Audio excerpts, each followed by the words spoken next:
Yes, part two in the interview with Alex Marroquin. Este, this is going pretty good. My little kitty here. Alright, let me bring him back in. Go live. Go. I'm loving it. I'm loving the conversation. You know, we There you go. yeah. I'm Hey. just saying, I'm loving the conversation. It's just some of these things maybe for already seasoned authors. These questions may be something as basic, but for the up and coming writers and people that just are beginning to get inspired to maybe venture into the writing world.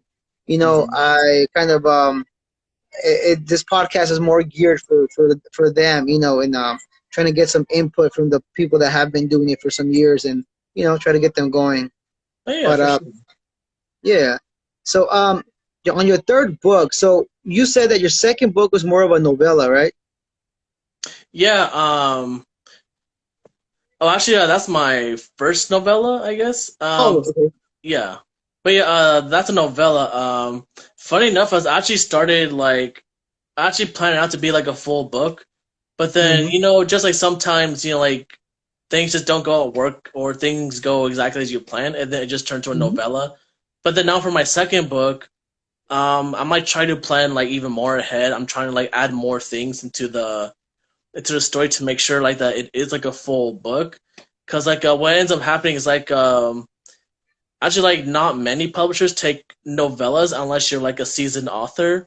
But of course you can try to submit it. Like it doesn't hurt. But I Yeah. would say like just like try to make like a full on book first. And so that's like Mm-hmm. what I'm trying to do now with my second book. All right, no doubt. So now, when we talk about novellas and short stories, so it's short story, novella, novel, correct? Yeah. Short So, stories generally have hmm, I guess they're like maybe at the most 20 pages, I believe. And the novellas, how much are novellas? I think they're like maybe, I think if it's like past 50 pages or 60 pages, it's a novella. Then anything after that is a novel. I think it just mm, depends on the word count, to see if it's like a short story. Like, I think I wrote a micro story before, but I don't think it got published. But mm. yeah, there's like all sorts of kinds of like ways to tell a story. Um, but yeah, like, running a novella, I would say it's just the same thing as like writing a novel. It's just like maybe about like a few thousand words less, like maybe Oh, okay. instead of, yeah, because I think it's 60,000 words, the novella that I have out right now, and then originally I planned it to be like 100,000, but Mm, it just happens. yeah. So how do you get to that point? Like, do you just feel like this is just the end? Like you can't add anymore? It's just like everything that needed to be said has been said. Is that how kind of how you feel? Yeah, it's like at a certain point, no matter how much you plan or outline, it's um like you plan your end, and then like once you type down the last word, you just get a feeling like that, oh, like that you're satisfied with how the story ended, like you're Uh-huh. satisfied with like how the characters resolved all their problems, or maybe you left a cliffhanger, or you're teasing for a sequel. It's just up to your own judgment, and then sometimes you just have to trust your gut. Because of course it might not make everyone happy, but as long as you're satisfied as a writer on Mm. that ending, then just go for it. If you want to leave a cliffhanger, or if you want to resolve every little bit, then just do it, man. Do your twists, the plot and twists, do they come easily, or do you have to like wait on it to come, or do you force it out, or does it come like just by itself? I don't know, um, like from I'll just say like that. In my first book, there's a twist at the end, but I didn't really plan for a twist. Huh. Um, It's like as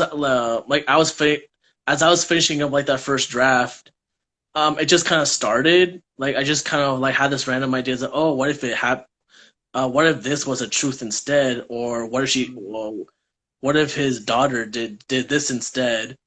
And then I kind of like reworked the outline, and it turns out like that, oh, like it works just fine. Like I liked it, and then that's just when I incorporated it into the story. But like, of course, if you really want to twist in your book, you know, like if you know that you want to twist, like plan it out ahead of time, put Mm. it in your outline in your notes. But then sometimes, like I said before, is like things just come into your mind, and then if you like that better, if that sounds better, then just make sure it works with the plot, it works with the characters. Because like sometimes, you know, like from TV shows and you know in other books, like you have a twist, but it doesn't make sense, or people just don't like it. So plan ahead, but you don't need, you know, it's like don't worry about if you don't have a twist at the end. Sometimes it'll just come to you, and sometimes it's your story might not need a twist at the end. It just depends how you write it, or like if you have that gut feeling like that it needs a twist or something. Okay. All right. Well, down, down. Um, your your third book, that's the latest one. What is that called? Oh, the one that I'm working on right now. Yeah. Oh, that's your third one. Yeah, yeah. Okay. Okay. Um, I haven't thought. I actually haven't thought of a title yet, but I want to say it's like just for now at least. I want to call it Cubano Gladio because it's going to take place in Italy during a time when there's like all this chaos, all this random violence that was going on between these like these fascist Illuminati kind of guys, and then between these Mm. communist Italians, and then like our protagonist that I wrote, he's just gonna be lumped up in there, and then he's just done with it. He's like done with all the Cold War bullshit after the Cuban Missile Crisis. He's like, you know what? I'm like tired of all this, you know, all this fighting that has nothing to do with me. That's like putting my life at risk.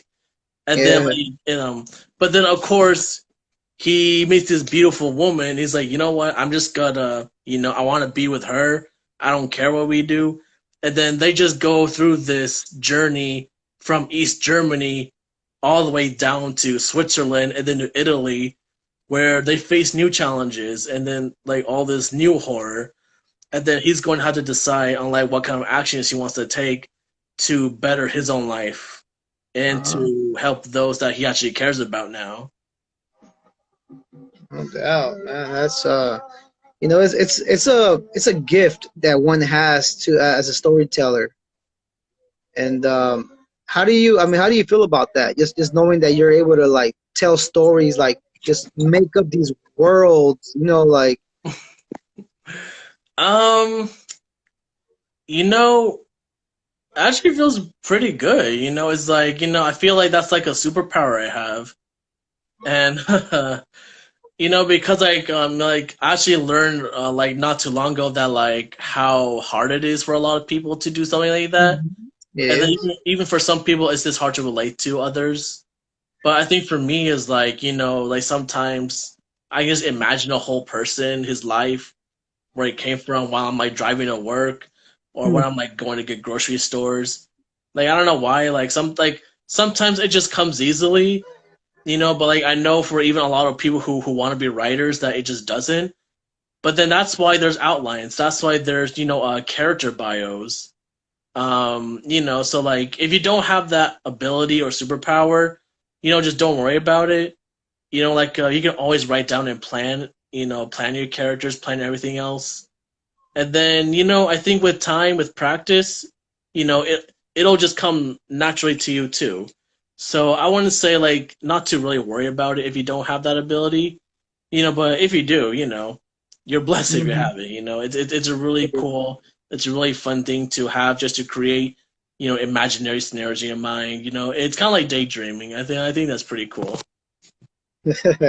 It is. Marco on the comments from Cardenismo Clothing. ¿Qué huele, Marco? He's asking, do you read comics? Huh, oh, shit.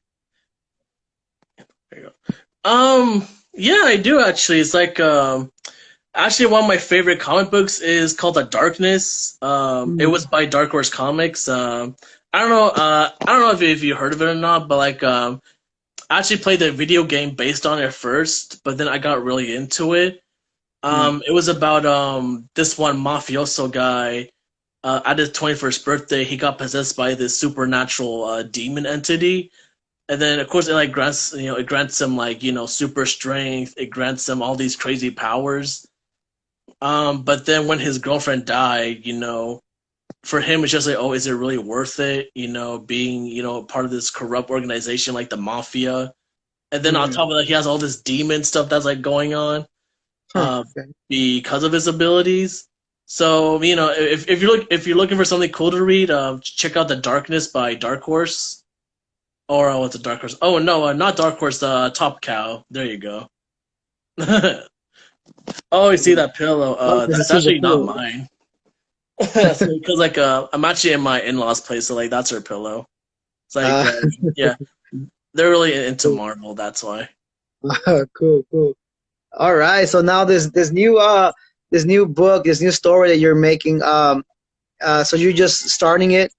Yeah, I mean, like maybe I got like the first chapter down. It'll be like a Mm, while, maybe in a year, but go to my website and then every couple of weeks I like to put in little teasers in there about like these subjects that like I'm writing about.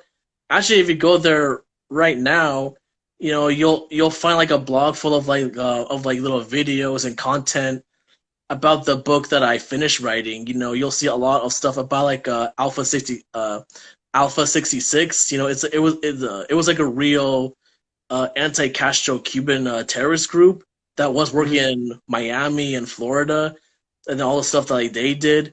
So I think after a little while, like after I work on the final drafts of that book, I will start putting in stuff about Operation Gladio in Italy, and then I'll start putting out stuff about this new book that like, I'm working on. So yes, it's like um oh man, I lost my chain of thought. My bad. But yes, it's that's like okay. just on my website there's like a lot of content, about like the books that I'm working on, and every couple of weeks I like to put something, whether it's a video, an image, or maybe a Hmm. piece of document that's been, out by the CIA or something. Yeah, that's Just yeah, just go check it out when you can. now. Um, Before we wrap up, what would you say to your younger self, to your younger writer self? Oh man. I guess one of the bigger things I would say is just don't be afraid, man. Just don't be afraid to put yourself out there. And I'm not even just talking about like writing, and like putting your book in publishing in the industry, but don't be afraid to make friends with people. Don't be afraid to talk with people, to make connections. Because like no matter how awkward of a conversation that you'll make, like in the end, it's such a good experience to help someone and to have that help given to you. Hmm. And it's all just worth it, especially being a writer. You need contacts, you need friends, you need those connections into publishing and editing. So I would say just keep talking to people, just don't be afraid. You know just speak out what you want, just see what other people have to say, about your work, about their work. And also don't be afraid to help them out, like maybe edit their books for them, if they need that extra help, especially if they're new, just like you. Because I remember like I was when I needed editing, there's a lot of people that like I knew, and that was because I like met I talked to a lot of people in the horror genre section of authors. And Hmm. then they were ready to give me advice, and they were ready to point me out to different editors who helped them out. So yeah, just keep talking to people, just meet new people every day if you can. I think that'll be the biggest thing I would want to say to my younger self back then. Hmm. Well, Alex, that's a really, really dope advice, and I hope people listen and really they're able to take that and use it for themselves because there's a million other stories out there is ready to be told, and you know just because of a little fear shouldn't be the reason why someone doesn't venture into that, Mhm. you know, and start writing from from their passion. But I want to thank you for giving me this time and get into your mind and try to extract some of your skills and stuff like that, and sharing some of your stories and how you went into it, writing them and stuff. Hell yeah. No problem, man. Like, if you want me in the show again, I'm all here, man. Anytime. Sounds good, man. Thank you very much, man. All right, Have a good man. night. You too, man. I'll see you around. All right, peace, man.